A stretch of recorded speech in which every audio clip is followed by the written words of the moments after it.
Hello viewers, Assalamu alaikum. Welcome to one more session of mathematics for class 10th. It is 17th of May 2020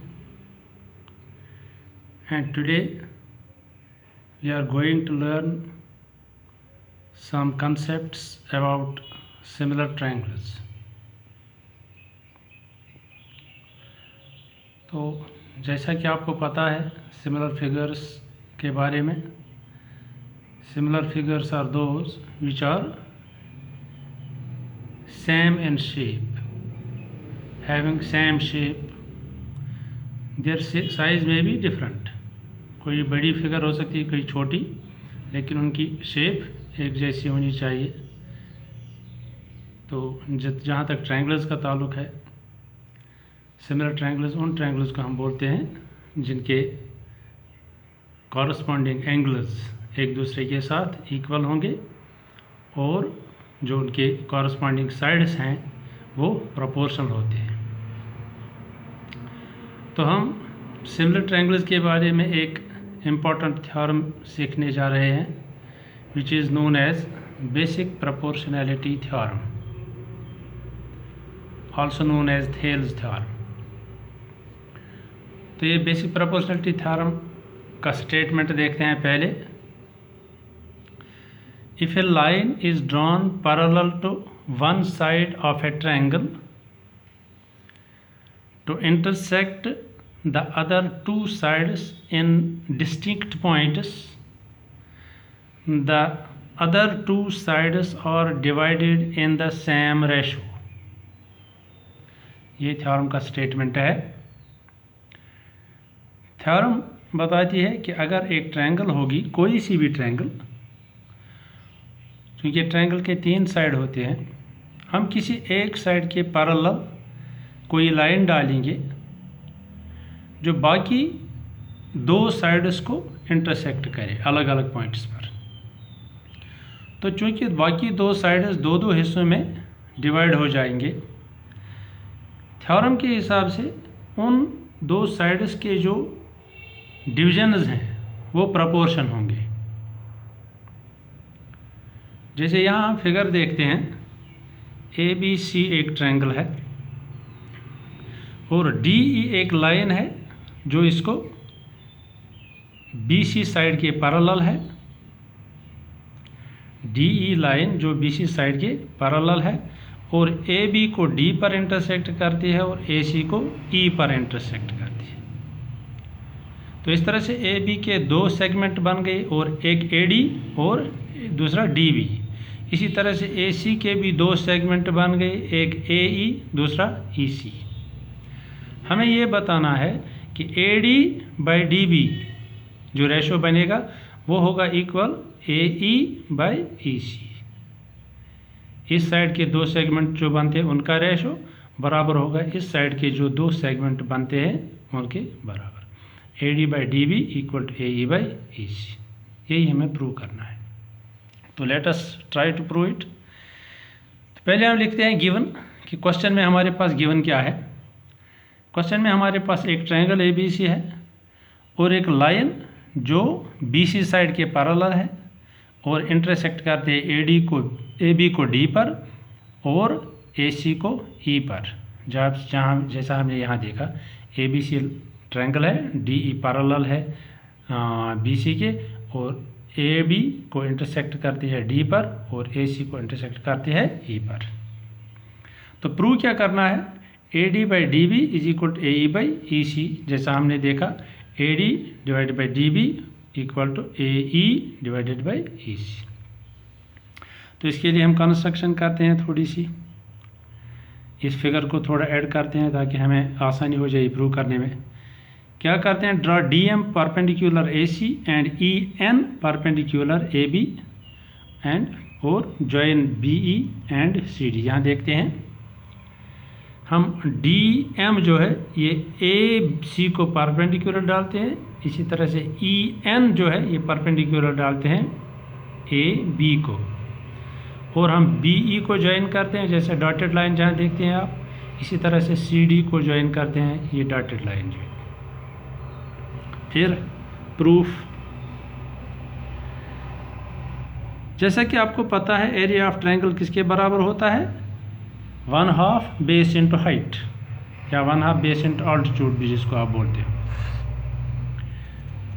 तो अगर हम यहाँ पर देखेंगे triangle ADE, figure में देखते हैं ट्रायंगल ADE जो ये ऊपर वाली ट्रायंगल है, अगर इसका AD हम बेस ले लेंगे ये वाला, तो इसका ऑल्टीट्यूड EN है क्योंकि EN इसके ऊपर परपेंडिकुलर है। इसी तरह से ये वाली ट्रायंगल BDE ये दिस वन, इसका अगर बेस हम BD ले लेंगे तो EN इसका भी हाइट है या परपेंडिकुलर है। तो इस तरह से इसका एरिया बनेगा 1/2 AD इंटू EN, और जो ये ट्रायंगल है BDE इसका एरिया बनेगा 1/2 DB इंटू EN, जैसा यहाँ दिखाया गया है। Area of ADE is equal to 1/2 into AD into EN। इसी तरह से area of BDE is equal 1/2 BD into EN। अब हम लिखते हैं area of ADE divide by area of BDE equal to ADE 1/2 AD into EN और BDE जो है 1/2 DB इंटू EN। हाँ ना, 1/2 यहाँ पर भी कैंसिल हो जाएगा, EN और EN भी कैंसिल हो जाएगा, फिर क्या बचता है AD बाई DB। इस तरह से area of ADE divide area of BDE किसके बराबर आ गए, AD बाई DB के बराबर। इसको हम इक्वेशन नंबर 1 लिखते हैं। फिर आगे चलते हैं। Similarly area of ADE divide by area of CDE, यहाँ चलते हैं फिगर में। ADE यही ऊपर वाली ट्रायंगल जो पहले हमने ले ली थी, और फिर अब हम लेते हैं CDE ये ट्रायंगल दिस वन। अब यहाँ जो है ADE में अब हम बेस ले लेंगे AE दिस वन, तो ऑल्टीट्यूड होगा या हाइट होगा DM। इसी तरह से इस ट्रायंगल में CE बेस होगा तो ऑल्टीट्यूड और हाइट इसमें भी कौन होगा, DM। तो इसका एरिया होगा AE डिवाइडेड बाई DM और इसका एरिया होगा CE और EC डिवाइडेड बाई DM। यहाँ देखते हैं।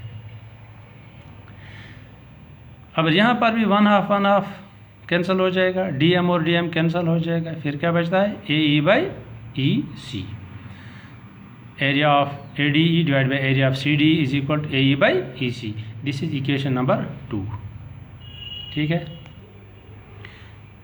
फिगर हम एक बार देखते हैं। फिर ये ट्रायंगल BDE दिस वन, ये ट्रायंगल और CDE ये दो ट्रायंगल्स, DE जो है इन दोनों में है तो इसका एक कॉमन बेस है, और दोनों ट्रायंगल्स इन दो लाइन्स के बीच में आती हैं।